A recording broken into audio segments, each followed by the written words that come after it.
오늘 하나님께서 우리에게 주시는 말씀은 신약성경 마태복음 22장 34절부터 40절까지 말씀입니다. 마태복음 22장 34절부터 40절까지 말씀입니다.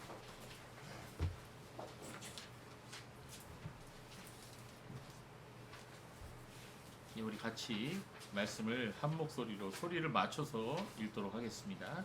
마태복음 22장 34절부터 40절 말씀 함께 있습니다. 시작. 예수께서 사두개인들로 대답할 수 없게 하셨다 함을 바리새인들이 듣고 모였는데 그 중에 한 율법사가 예수를 시험하여 묻되 선생님, 율법 중에서 어느 계명이 크니까? 예수께서 이르시되 내 마음을 다하고 목숨을 다하고 뜻을 다하여 주 너의 하나님을 사랑하라 하셨으니 이것이 크고 첫째들은 계명이요 둘째도 그와 같으니 내 이웃을 내 자신같이 사랑하라 하셨으니 이 두 계명이 온 율법과 선자의 강령이니라. 아멘. 여러분 십계명 아시죠? 십계명이 모두 몇 계명으로 되어 있습니까? 십계명은 10이니까 10개의 계명으로 되어 있죠. 자, 출애굽기 20장과 신명기 5장에 이 십계명이 기록되어 있어요. 여러분은 오늘 집에 가셔서 이 출애굽기 20장과 신명기 5장을 꼭 읽어보시기 바랍니다. 예, 십계명의 5번째 계명이 무엇이죠? 여러분 혹시 아십니까? 5번째 계명. 예, 그것은 맞아요. 내 부모를 공경하라예요. 자, 여기서 공경하라는 말의 의미가 무엇일까요? 여러분 이 히브리어 원문을 찾아보면 이 공경하라는 말에 해당되는 히브리어 단어는 카베드예요. 카베드. 이 카베드라는 말은 이 카바드의 명령형인데요. 이 카바드는 존경하다, 영광스럽게 하다, 영광되게 하다 이런 뜻이에요. 그래서 이 잠언 3장 9절에 여호와를 경외한다는 말의 의미가 나와요. 거기도 여호와를 공경한다는 말이 나오는데 바로 이때 이 카바드를 썼어요. 따라서 이 부모를 공경한다는 말은 마치 하나님을 경외하는 것처럼 공경하라는 말이에요. 그래서 이 마르틴 루터, 종교개혁가죠. 이 마르틴 루터는요, 이 출애굽기 20장 12절에 나오는 부모를 공경하라에서 이 부모를 하나님의 대리자로 이해를 했어요. 자, 그만큼 하나님께서는 이 부모를 공경하는 것에 대해서 굉장히 중요하게 여기셨어요. 에베소서 6장 2절을 보면 이런 표현이 나옵니다. 이것은 약속이 있는 첫 계명이니. 우리 한번 같이 읽어볼까요? 에베소서 6장 1절 3절 말씀 여러분에게 드렸습니다. 같이 한번 읽어봅시다. 시작. 자녀들아, 주 안에서 너희 부모에게 순종하라. 이것이 옳으니라. 내 아버지와 어머니를 공경하라. 이것은 약속이 있는 첫 계명이니 이로써 내가 잘되고 땅에서 장수하리라. 자, 여기 보면 약속이 있는 첫 계명이라는 말씀이 나오죠. 그렇죠? 예. 그럼 이 말씀의 뜻이 무엇일까요? 앞에서 살펴본 대로 내 부모를 공경하라는 말씀은 10계명 중에서 5번째 계명이에요. 그런데 앞에 1계명부터 4계명까지 4개의 계명에는 그것을 지킬 때 이러저러한 상급을 주시겠다, 복을 주시겠다라고 하는 그 약속의 말씀이 없어요.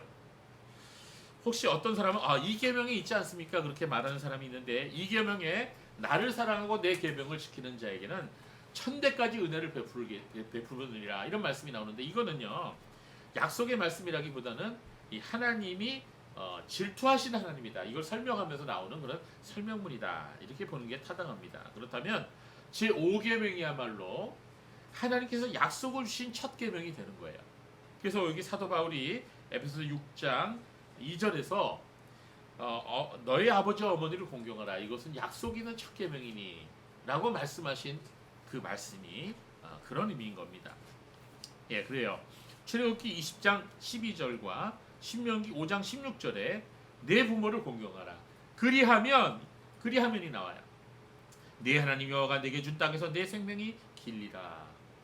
예, 그래서 이게 약속이 있는 거예요. 하나님의 약속이. 그러니까 한마디로 효도를 잘하면 하나님께서 복을 주시겠다는 말이에요. 그래서 이 세상에서도요 예수를 안 믿어도 이렇게 좀 여러 가지 면으로 볼 때 참 복을 많이 받은 분들 보면은요 확실히 효자들이 많아요. 예, 뭐 그렇다고 그것이 효자가 되면은 꼭 부자가 된다 그런 의미라기보다는 이 하나님 말씀이에요. 우리가 그걸 믿고 실천하시면 복이 있을 거예요. 자, 이렇게 하나님께서 부모를 공경하는 것이 매우 중요한 계명이라고 강조하고 계십니다. 지난 주간에 이 언론사마다 다룬 기사 하나가 있었는데요. 그것은 아파트 복도에 사는 80대 노모의 사연이에요. 여러분 혹시 읽어보신 분이 있습니까? 이 유산 분배 과정에서 이 불만을 느꼈던 이 막내딸이 이 80대 어머니를 내쫓는 일이 발생했습니다. 현재 그 어머니는 아파트 복도에서 살면서 끼니도 제대로 챙기지 못하는 그런 상황이라고 합니다. 자, 그런데 막내딸이라고 하면은 그 위에 오빠도 있고 언니도 있다는 얘기예요. 이게 3남매인데 언니도 오빠도 그 어머니를 챙기지 않고 있습니다. 자, 막내딸이 2년 동안 같이 살았는데 어머니하고 쓰레기를 버리러 어머니가 나간 틈을 타서 비밀번호를 바꿔버렸어요. 그리고 자기는 야반도주했습니다. 다른 데로 이사 갔어요. 자, 이 사연이 이래요. 어떻게 됐냐면 이 어머니는요, 남편 돌아가시는데 돌아가시기 전에 남편과 함께 동대문에서 이름만 대면 다 알 수 있는 아주 유명한 구두 제작 업체, 그러니까 제화 업체를 운영하면서 아주 큰 돈을 벌었대요. 그래갖고 재산을 많이 모은 이 어머니는요, 이 큰딸한테 그리고 아들한테 각각 수십억짜리 빌딩을 사줬답니다. 돈이 많은 것 같아요, 그렇죠? 그런데 이 막내딸에게는 뭘 이렇게 좀 안 좋은 마음을 가져서 그런지 월세 600만 원을 받는 고시텔만 줬답니다. 근데 그 고시텔도 나중에 명의를 오빠 명의로 바꿔버렸대요. 화가 났겠어요, 안 났겠어요? 여러분 같으면 화났겠어요, 안 났겠어요? 화났죠. 화났어요. 그래갖고 아들과 막내딸 사이에서 막 싸움이 벌어졌습니다. 막내딸이 오빠는 부자인데 왜 오빠한테 자꾸 재산을 물려주냐고 이렇게 항의를 했어요. 어머니가 그래서 혼자 살고 있는 이 막내딸이 좀 안 돼 보였는지 자기가 살던 집을 처분해갖고 막내딸한테 와서 같이 살았는데 그 집을 전세로 얻어서 살았어요. 거의 돈을 오빠하고 큰딸이 다 줬던 것 같아요. 어머니가 가지고 있는 돈이 이제 없어요. 그래서 해당 아파트에서 보통 그 전세 계약하면 몇 년 하죠? 2년 하죠. 그래서 2년 만기가 됐을 때 갑자기 막내딸이 전세 자금을 챙겨서 도망가 버린 거예요. 자, 어머니도 물론 잘못한 점이 있죠. 네. 그러나 아무리 부모에게 원망스러운 마음이 있다고 해서 부모를 집 밖으로 쫓아내는 행동은 결코 옳은 행동은 아닙니다. 여러분, 이게 돈이 많아서 이렇게 난리예요. 예, 저희 집은 이런 일이 없을 것 같아요. 이런 돈이 없어서. 여러분, 형제 자매도 부모 자식 간에도 순식간에 원수가 되는 거예요. 이렇게 이 돈 앞에서는 인륜이고 천륜이고 뭐 다 없습니다. 이게 현실이에요. 하나님을 경외하는 사람은 그러나 자신의 가족을 저버리지 않습니다. 만약 그가 자기 가족을 남몰라라고 한다면 그는 하나님을 경외하는 사람이 아니에요. 만약에 그 막내딸이 교회 다니는 사람이라면 그 뭔가 신앙이 잘못된 거예요. 거기까지는 기사에 안 나와서 정말 다행입니다. 잘 몰라요? 그가 누군지. 자, 디모데전서 5장 8절에 이런 말씀이 있어요. 여러분 본문에도 있습니다. 누구든지 자기 친족, 특히 자기 가족을 돌보지 아니하면 믿음을 배반한 자요 불신자보다 더 악한 자니라. 예, 불신자보다 더 악한 자래요. 그러니까 이 가족을 돌보지 않는 사람은 신앙이 문제가 있다는 거예요. 뭐 잘못해도 한참 잘못했다는 거죠. 물론 어떤 부모는 자식들에게 큰 상처를 주죠. 부모로서의 책임을 다하지 못합니다. 그런 부모도 있어요. 그러나 대부분의 부모는 죽을 때까지 자식들에 대해서 걱정합니다. 자식들이 잘 살기를 바라요. 항상 염려를 마음에 품고 삽니다. 그래서 가장 큰 효도는 부모의 마음에 근심을 끼치지 않는 거다라고 말하는 분들도 있어요. 맞는 말인 것 같아요. 여러분, 부모가 자식이 바라는 것 한 가지가 있다면 뭘까요? 그건 자식이 정말 건강하게 잘 사는 거예요. 다른 것보다 그걸 제일 원하는 거죠. 그렇다면 우리 그리스도인에게는 또 한 분의 부모가 있죠. 누구죠? 우리 영의 아버지 하나님이십니다.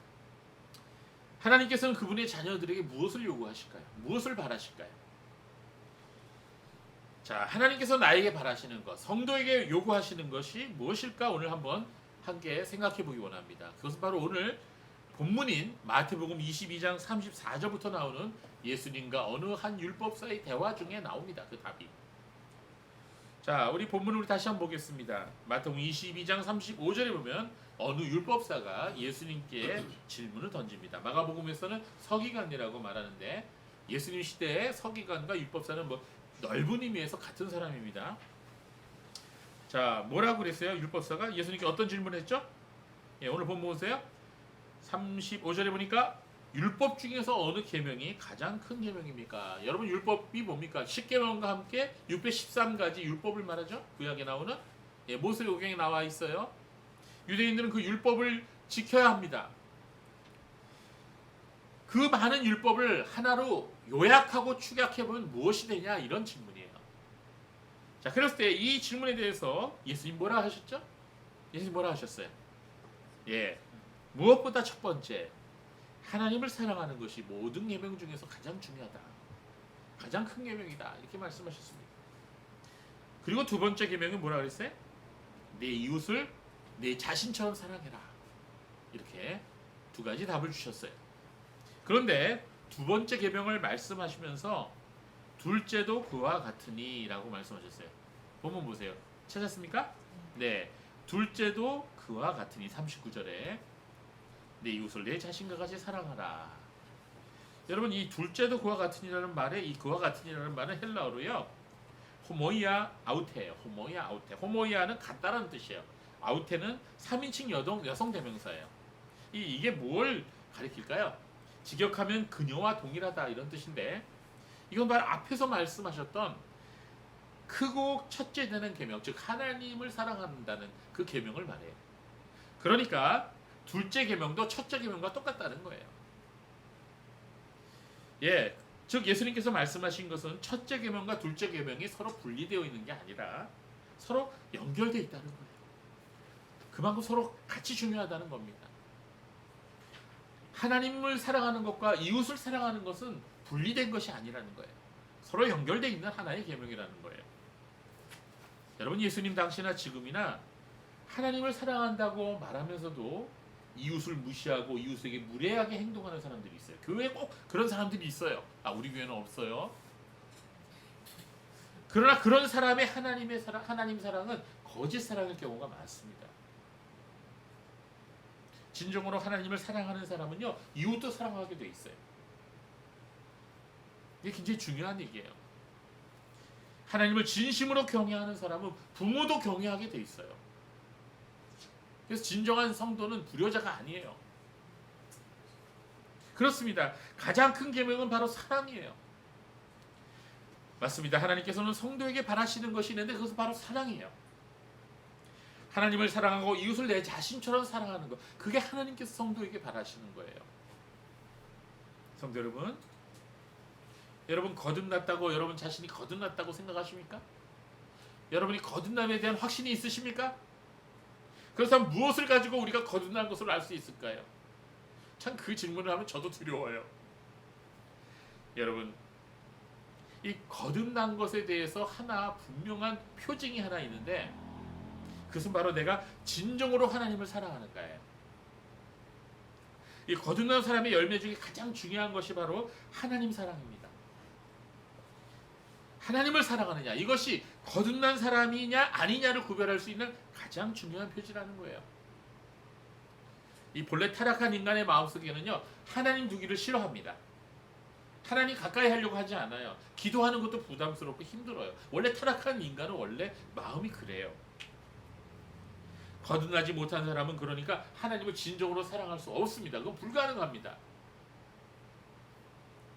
그러나 비록 완전하지는 않더라도 내 마음속에 좀 하나님의 사랑하는 마음이 있다면 그 사람은 거듭난 사람이라고 말할 수가 있는 거예요. 그러면 여러분 자신의 마음을 한번 살펴보세요. 여러분 안에 하나님을 사랑하는 마음이 있는지를 한번 살펴보시기 바랍니다. 요한일서 4장 16절에 말씀하시기를 하나님이 우리를 사랑하시는 사랑을 우리가 알고 믿었노니 하나님은 사랑이시라. 사랑 안에 거하는 자는 하나님 안에 거하고 하나님도 그의 안에 거하시느니라. 이게 너무나 놀라운 말씀 아닙니까? 즉 하나님과 거듭난 성도는 사랑으로 연결되어 있다는 거예요.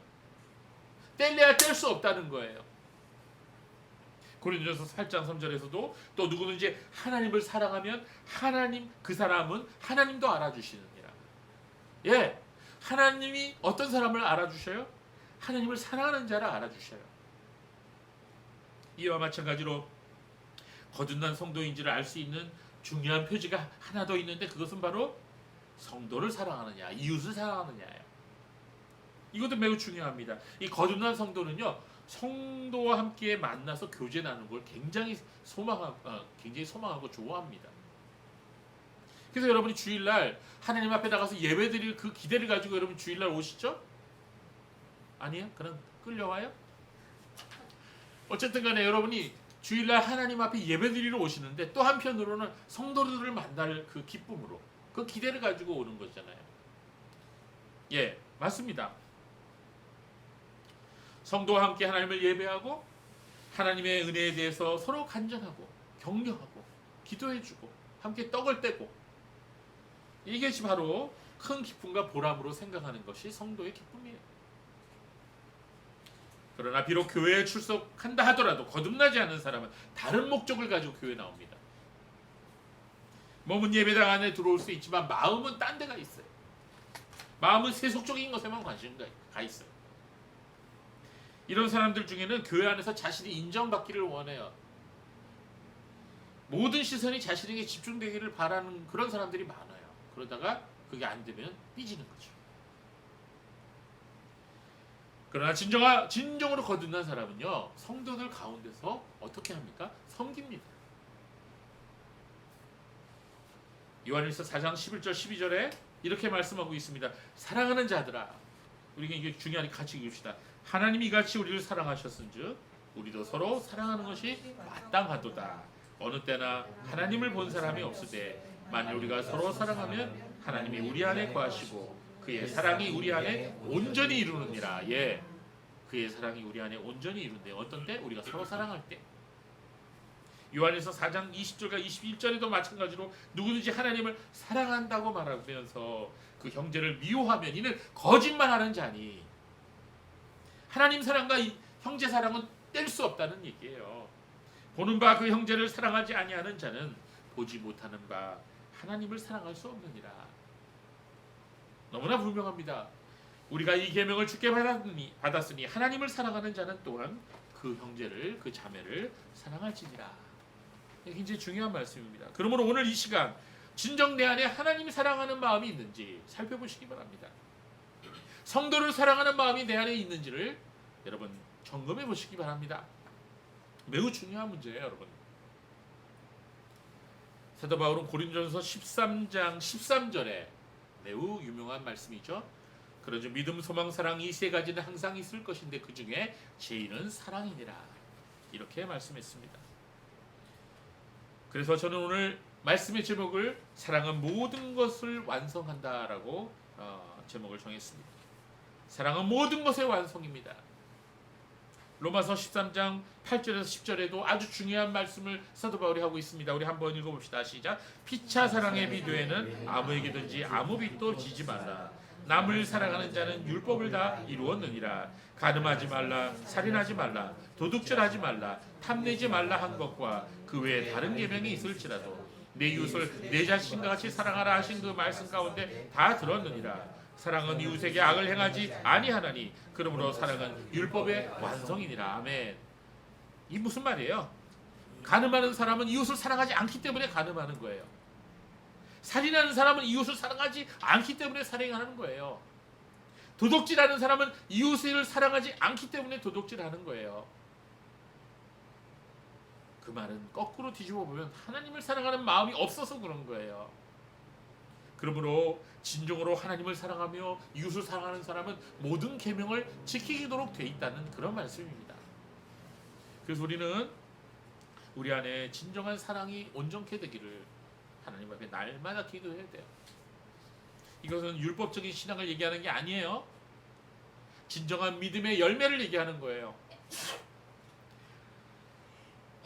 항상 자고 일어나면 뉴스가 나오는데 좋은 소식보다는 나쁜 소식이 더 많아요. 여기 어디서 누가 알지도 못하는 사람을 찔러 죽였다는 둥, 끔찍한 사건들, 살인 사건들, 어떤 곳에서 누가 누구를 성폭행했다는 등 아주 지저분한 사건들, 모두 이런 것들이 나오는데 이게 다 뭐예요? 사랑이 없어서 저질러진 일들이에요.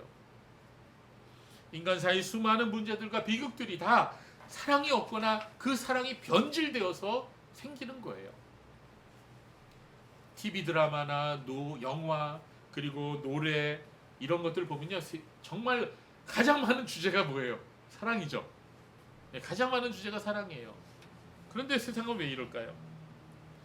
여러분, 타락한 세상 속에서, 타락한 인간들 사이에서 이루어지는 사랑은 결코 순수하지 않다는 거예요. 자, 여러분, 소중하고 귀한 것일수록 뭐가 많죠? 짝퉁이 많죠. 여러분, 5만 원짜리 가방에 대한 짝퉁 본 적 있어요? 그런 건 짝퉁 만들어 봤지. 그러나 200만 원짜리 가방은 짝퉁이 있어요, 없어요? 있을 수 있죠. 1000만 원짜리 가방도 짝퉁이 많이 있어요. 우리나라가 그걸 제일 잘 만든다는 거 아니에요.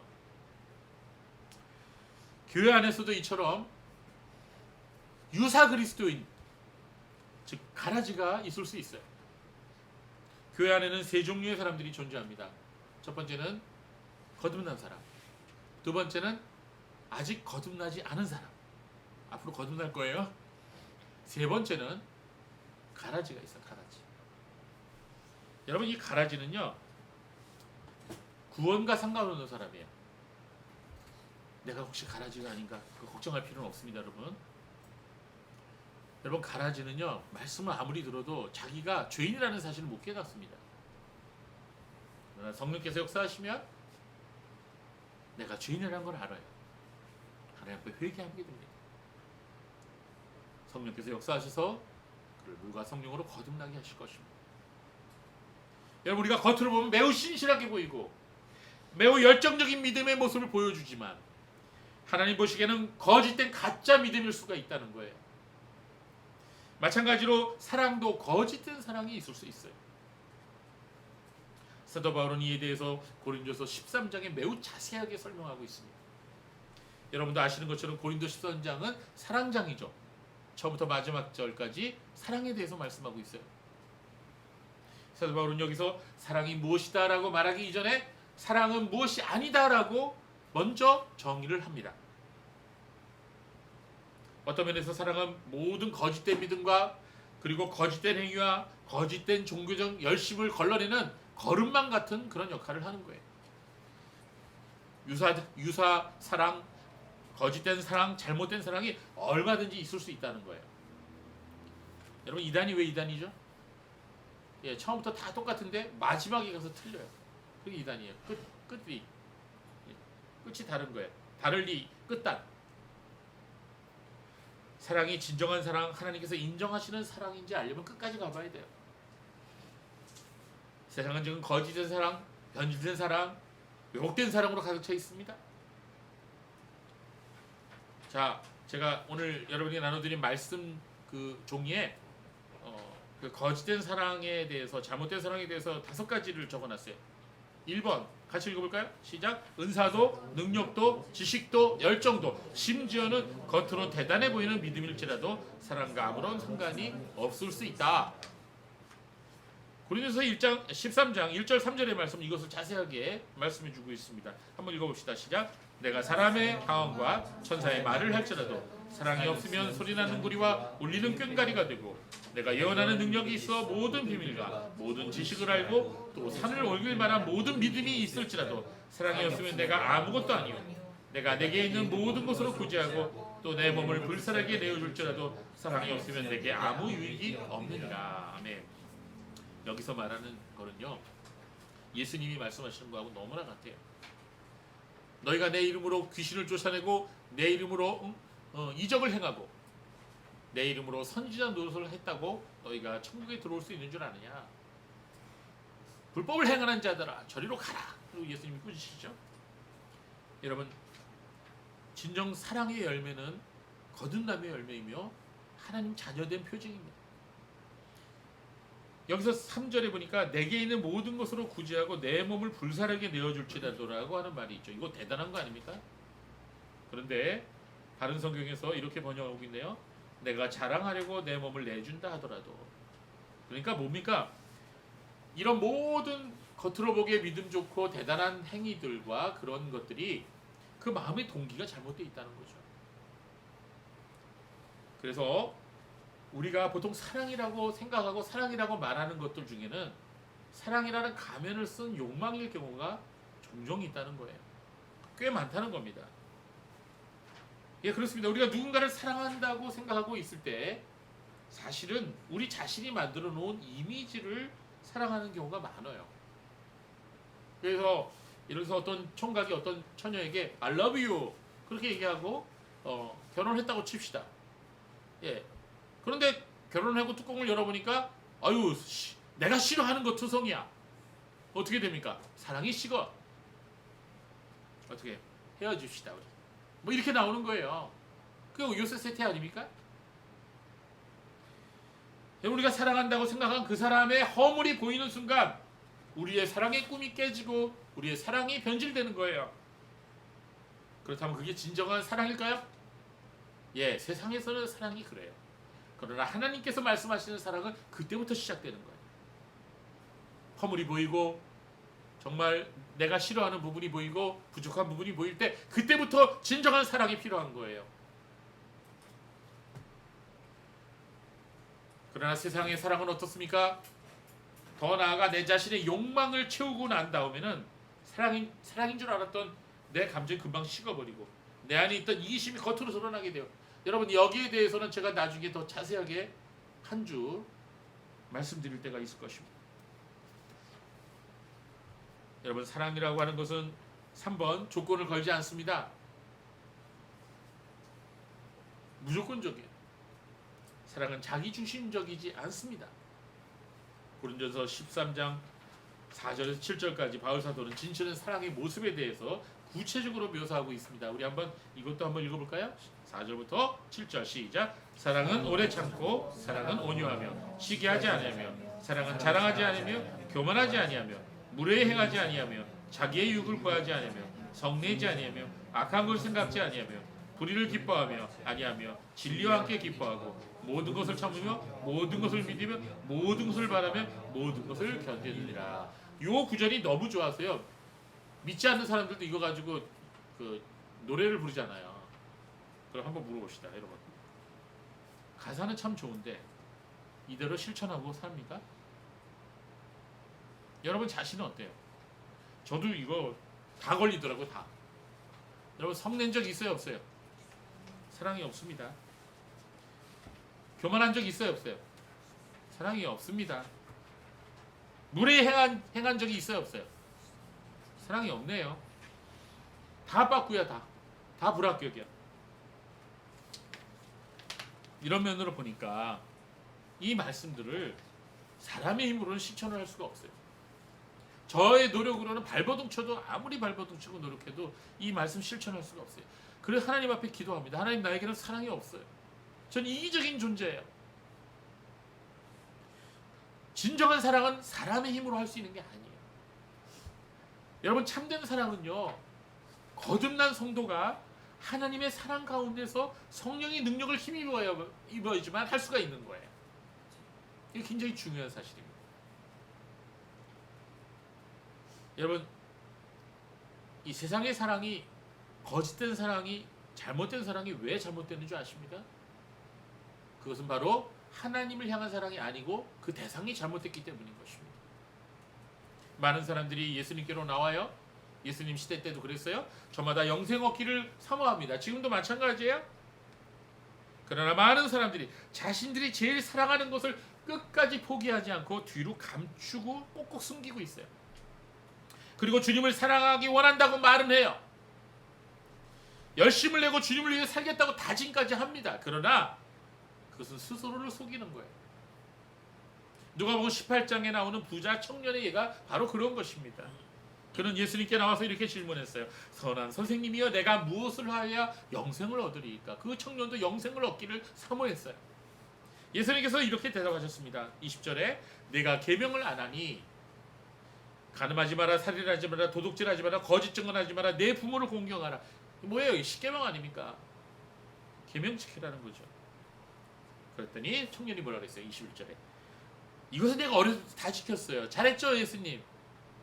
자랑한 거죠 한마디로. 아니 여러분 이 정도면 굉장한 거죠.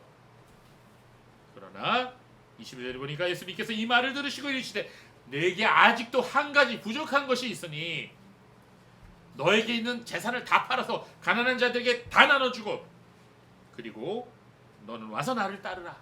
그리하면 하늘의 보화가 너에게 있을 것이다. 자, 만약에 여러분이 이 부자 청년이라면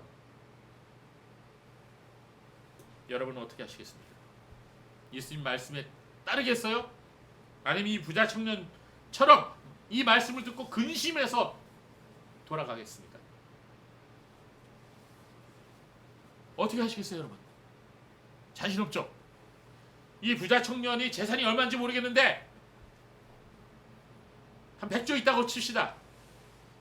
100조를 다 팔아서 가난한 사람에게 나눠주고 예수님 따르래요. 빈털터리가 돼서. 여러분 할 수 있겠어요? 예수님 꼭 그래야만 하나요?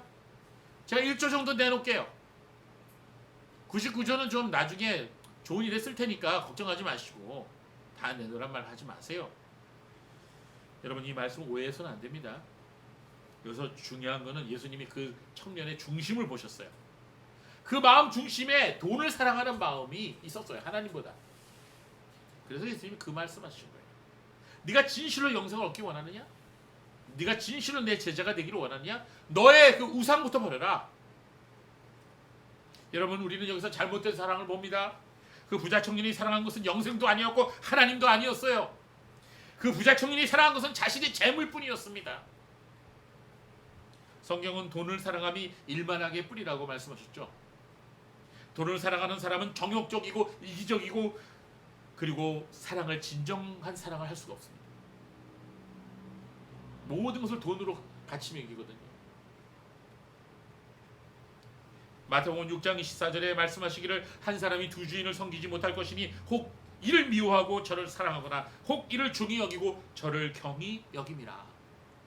너희가 하나님과 재물을 겸하여 섬기지 못하느니라. 여기서 오해하시지 마세요. 그러면 예수 잘 믿는 사람 다 가난해지라는 얘기인가요? 그런 말이 아닙니다. 하나님 우리 마음을 아십니다. 우리 마음에 돈을 더 사랑하는지 하나님을 더 사랑하는지 주님은 다 아시거든요. 디모데후서 3장 4절에 보면 배신하며 조급하며 자만하며 쾌락을 사랑하기를 하나님 사랑하는 것보다 더하다. 오늘날 사람들의 모습이에요. 오늘날 교회 다닌다는 사람들의 모습도 이와 같아요. 여러분 부자 청년에게는 수많은 재산이 문제였습니다. 어떤 사람에게는 쾌락이 문제가 됩니다. 쾌락을 끊지 못해요. 어떤 사람에게는 명예가 문제가 됩니다. 야망이 문제가 됩니다. 그것이 우상이에요. 그 사람의. 여러분 여러분 향한 진정한 사랑은 이 모든 것들을 다 주님의 발 앞에 내려놓고 온전히 주님을 따르는 데까지 나아가는 사람입니다. 여러분이 가장 사랑하는 것은 무엇이에요? 사람들의 관심입니까? 사람들의 인정입니까? 아니면 여러분의 자녀입니까? 자녀를 향한 부모의 사랑은 타락한 이 세상에서 그래도 가장 아름다운 거예요. 그러나 그것마저도 타락한 사랑이 될 수 있습니다. 자녀 사랑이 하나님 사랑보다 앞선다면 그것은 올바른 사랑이 아닙니다. 어떤 경우는 자녀가 우상이 될 수도 있어요. 저는 이 중직자라는 말을 좋게 생각하지 않거든요. 뭐 교회의 직분이 어떤 직분은 가벼워서 경직자고 어떤 직분은 무거워서 중직자입니까? 경직자라고 그러니까 좀 이상하네요, 감이. 아무튼 이 소위 중직자라고 하는 자녀들, 그러니까 장로, 안수집사, 권사 자녀들이 고3 수험생들이니까 다 교회에 방학하더라고요.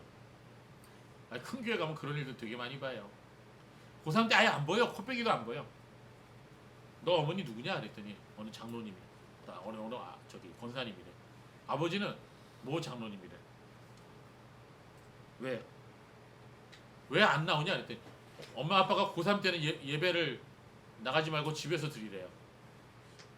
주일 예배 빠지는 거죠. 부모가 앞장서서 그렇게 하라는 거예요. 여러분, 그런 자녀 사랑은 진짜 잘못된 거예요. 잘못된 사랑은 대상이 잘못되기 때문에 생기는 거예요. 세상의 것들이 아무리 귀하다고 해도 하나님보다 더 귀할 수는 없잖아. 우리는 오직 하나님만을 사랑하는 사람이 되어야겠습니다. 여러분, 사랑은요, 5번 보세요. 명사가 아니라 동사입니다. 물론 사랑 자체는 명사죠, 단어는. 그러나 사랑에서 그치면 안 됩니다. 사랑해야 돼요. 사랑은 개념적인 게 아니에요. 혼자 책상에 앉아서 사랑에 대해서 논문을 쓰는 게 아니에요. 그러므로 사랑은 명사에 머물러 있어서는 안 됩니다. 반드시 동사로 이어져야 합니다. 사랑은 실천돼야 합니다. 그런 의미에서 사랑은 믿음과도 마찬가지인 거죠. 행함이 없는 믿음은 그 자체가 죽은 믿음이에요. 거짓 믿음인 것처럼 사랑도 마찬가지입니다. 어떤 사람은 믿음이 있다고 떠들고 다닌다 해도 행동이 뒤따르지 못한다면 그 사람이 자랑하는 믿음은 거짓 믿음인 것처럼 사랑도 마찬가지입니다. 요한일서 3장 17절, 누가 이 세상의 재물을 가지고 형제의 궁핍함을 보고도 도와줄 마음을 닫으면 하나님의 사랑이 어찌 그 속에 거하겠느냐 라고 사도 요한은 말합니다. 야고보서에도 똑같은 말씀이 나와요. 하나님을 사랑하는 사람은 하나님을 닮은 사람이에요. 긍휼히 여기는 마음이 그 속에 있어요. 여러분, 요새 보면 이렇게 강아지하고 고양이 학대하는 사람들이 있어요. 여러분, 정말 하나님을 사랑하는 사람은요, 동물도 귀히 여겨요. 타락한 인간의 그 야비한 본성이, 그 잔인한 본성이 그 약자에게 가는 거예요. 약자에게 표출되는 거죠. 그렇습니다, 여러분. 성경은 우리에게 말합니다. 하나님의 은혜 없이는 그 누구도 진정한 사랑을 이룰 수 없다고 말합니다. 하나님의 은총 없이는 진정한 사랑을 알 수도 없고 행할 수도 없는 거예요. 우리가 하나님을 사랑하는 것도 역시 우리 먼저 시작할 수 없어요. 요한일서 4장 9절에서 10절에는 너무너무 중요한 말씀이 나오는데요. 우리 같이 읽어볼까요? 오늘 말씀 많이 읽네요. 시작. 하나님의 사랑이 우리에게 이렇게 나타난 바 되었으니 하나님이 자기의 독생자를 세상에 보내심은 그로 말미암아 우리를 살리려 하십니다. 사랑은 여기 있으니 우리가 하나님을 사랑한 것이 아니요 하나님이 우리를 사랑하사 우리 죄를 속하기 위해 화목제물로 그 아들을 보내셨습니다. 아멘. 얼마나 중요한 말씀인지 모르는데, 로마서 5장 8절에도 우리가 아직 죄인 되었을 때 그리스도께서 우리를 위하여 죽으심으로 하나님께서 우리에게 대한 자기의 사랑을 확증하셨느니라. 여러분, 하나님의 사랑 없이 이웃사랑이 가능하다고 말한다면 그것은 거짓말이에요.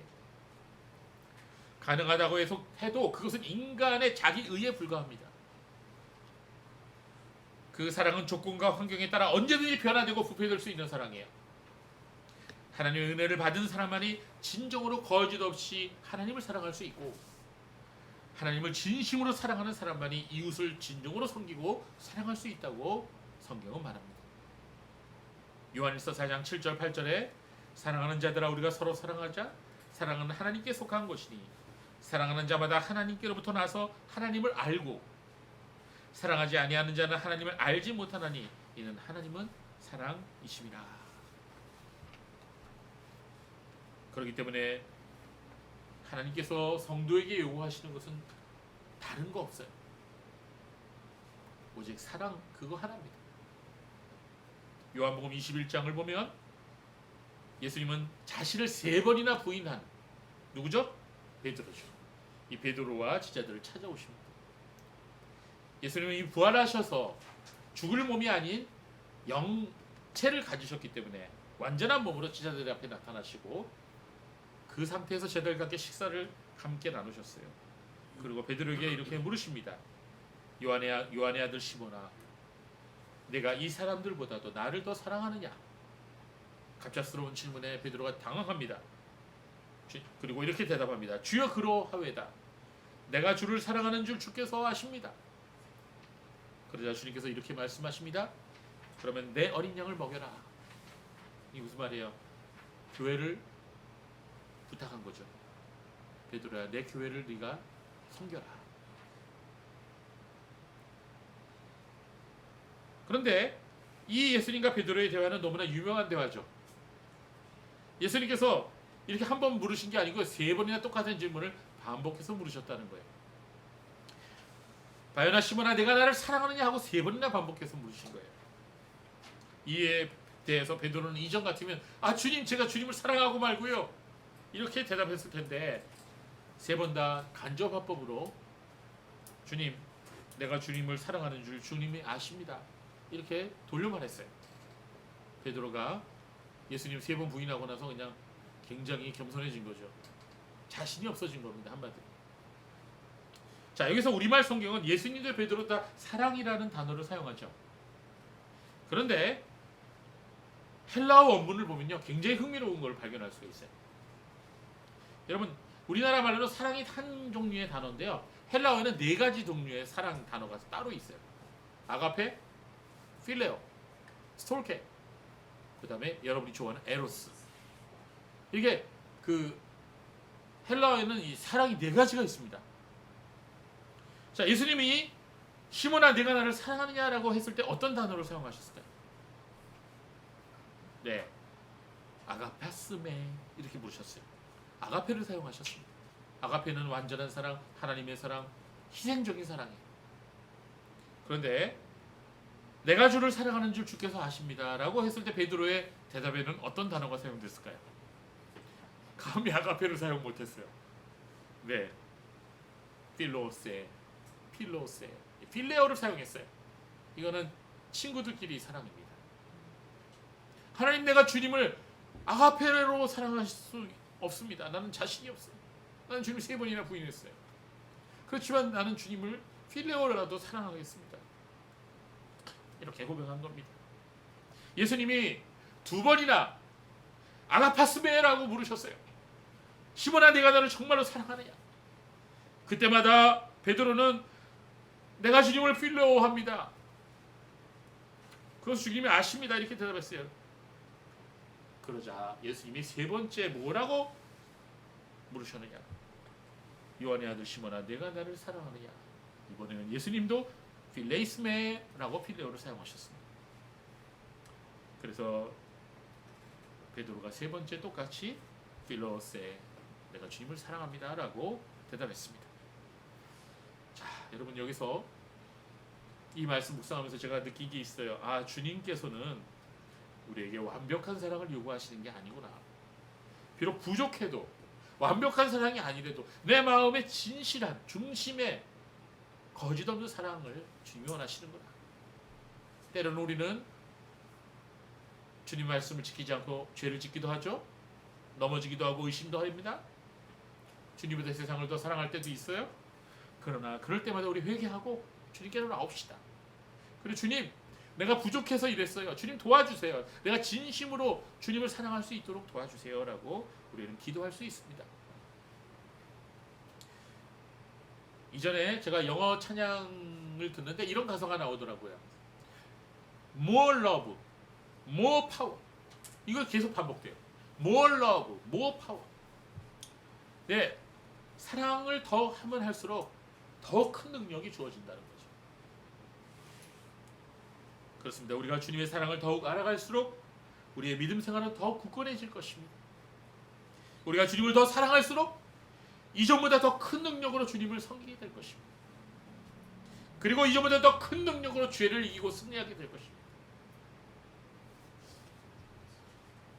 데살로니가후서 3장 5절에 주께서 너희 마음을 인도하여 하나님의 사랑과 그리스도의 인내로 들어가게 하시기를 원하노라 말씀하셨습니다.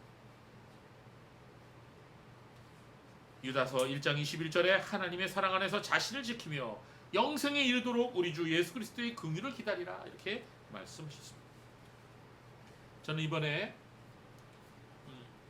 개혁주의 설교연구원에서 진행하는 세미나에 참석했습니다. 거기서 어떤 목사님이 이런 얘기를 했어요. 개혁주의 신앙이 무엇인가 라고 질문을 하고 이렇게 대답을 했습니다. 모든 것을 잃어버리고 아무도 날 알아주지 않는다 할지라도 오직 하나님만 바라고 하나님만으로 만족할 수 있는 그 신앙, 바로 그게 개혁주의 신앙이다 이렇게 고백을 했습니다. 저도 동의합니다. 여러분 굳이 개혁주의란 그 단어를 붙이지 않는다 할지라도 진실한 신앙이 무엇이냐? 그래서 바로 조건을 말하지 않습니다. 조건을 걸고 사랑한다고 말하지 않습니다. 주님 한 분만으로 만족할 수 있는 신앙. 그것이 진정한 신앙입니다.